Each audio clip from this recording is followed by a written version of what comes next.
បាទសូមគ្រប់ជំរាបសួរពុកម៉ែបងប្អូនគ្រប់គ្នាថ្ងៃនេះមករោគដាក់ទាក់សัตว์បងប្អូនដាក់ទាក់កក់ទាក់មិនទឹកចង់ដឹងថាដាក់របៀបម៉េចតោះ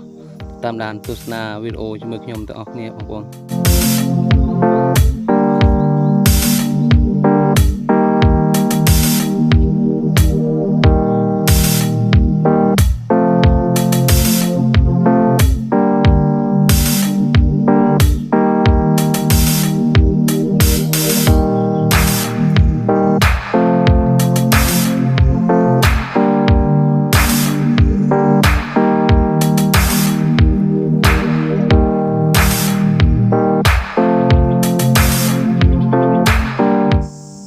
ឥឡូវទាក់យើងដាក់រួចឲ្យបងប្អូនចង់ដឹងតែជិបឬយ៉ាងណានោះរងចាំទស្សនាវីដេអូបន្តទៀតឥឡូវយើងមកដល់កន្លែង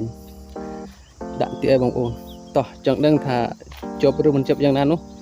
ទស្សនាវីដេអូជាមួយខ្ញុំទាំងអស់គ្នាបងប្អូន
បាទក៏សូមអរគុណពុកម៉ែបងប្អូនដែលបានចូលមកទស្សនាវីដេអូរបស់ខ្ញុំបាទសូមជូនពរសុខភាពល្អគ្រប់គ្នាសូមជម្រាបលាជួបគ្នាវីដេអូក្រោយទៀត